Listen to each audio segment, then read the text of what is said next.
See, it's as if millions of people within the church and outside the church have an idea that when they die, they'll stand before God sometime at Judgment Day, and they'll be able to say, Jesus said, "Judge not, you will not be judged," and so I lived my life the way I thought best, and I believed things that I thought worked best for me to believe, but I obeyed Jesus. I didn't judge other people for their choices that may have been different, and I didn't condemn them, and so therefore, I'm okay.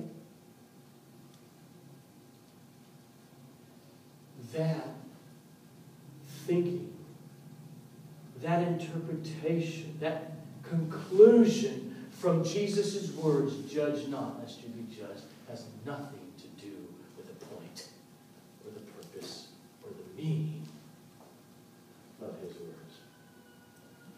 So, this morning, what I want to do, I want to show that Jesus' commands to judge not, to condemn not, cannot be understood as meaning suspend your critical thinking in relation to other people's actions, choices, sins, their doctrines.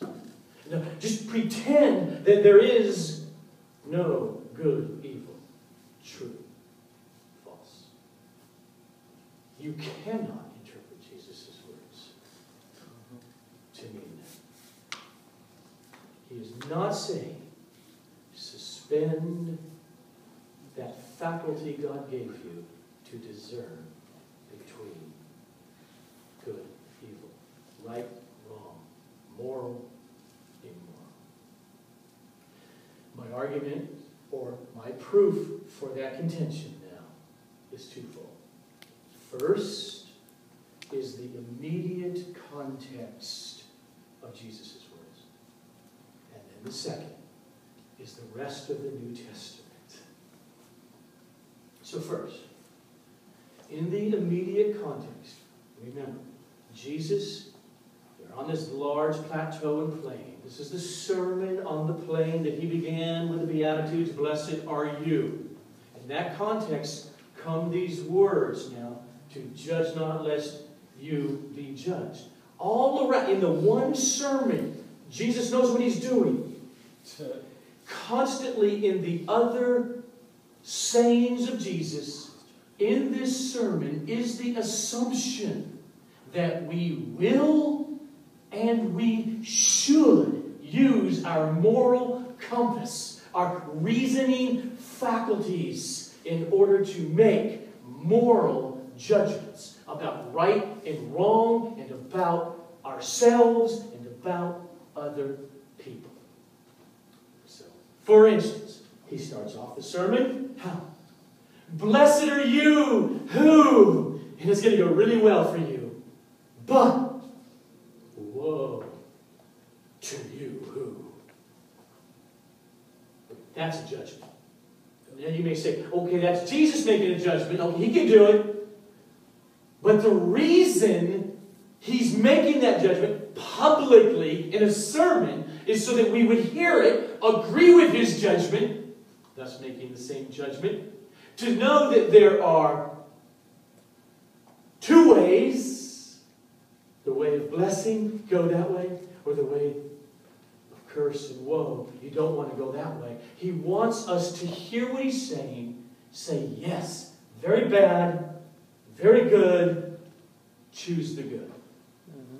Okay. Also, just 2 verses before he says, "Do not judge," Jesus said, quote, "God is kind to the ungrateful and the evil."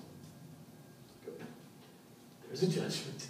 I mean, there's such a thing as a person is ungrateful, a person is evil.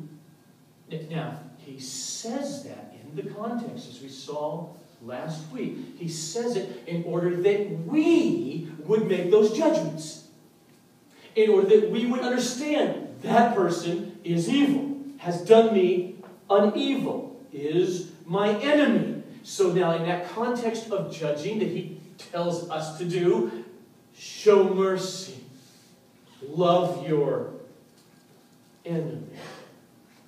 Or Jesus makes a judgment between his disciples who have this change in their life and those whom he calls sinners.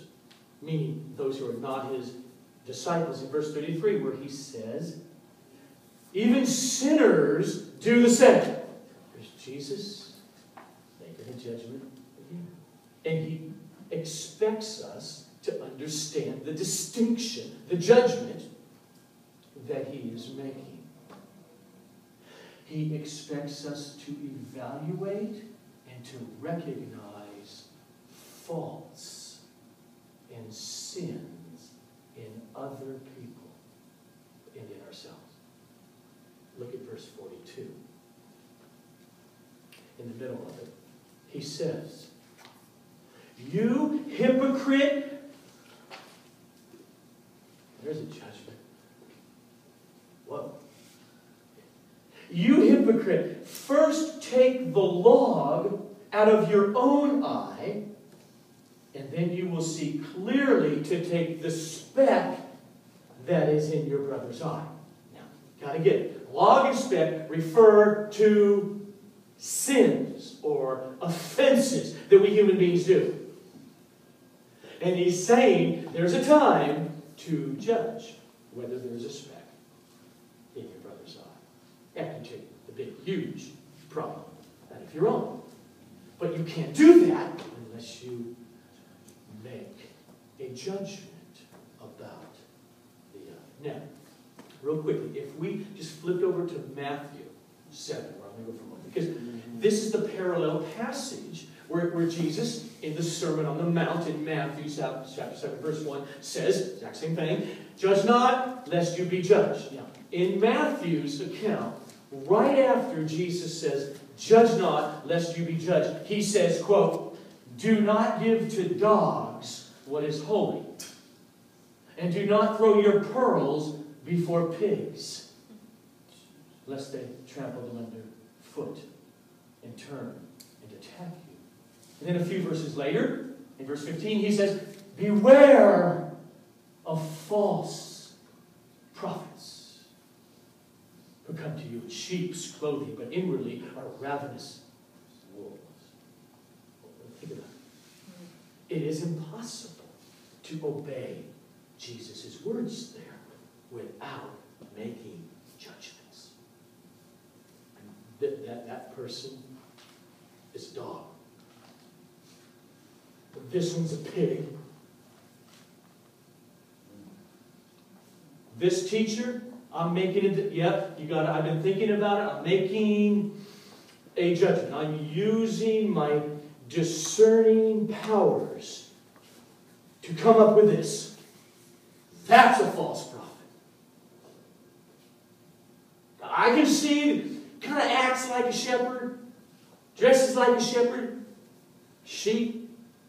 Now we want to do the metaphor, but inwardly he's a ravenous wolf. Jesus is telling us to be able to say that. And you think about it, you can't make any of those judgments he tells us to make unless there are some kind of standards against which we're making the judgments. So, that's my first one. From the immediate context of the sermon, Jesus cannot be meaning never use your discerning faculty to evaluate others in their thinking, their doctrine, their actions. Cannot be.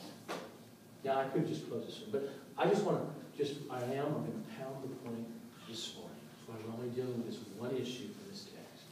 And that is the rest of the New Testament just totally devastates the doctrine of many people within the church, much less outside of the church when it comes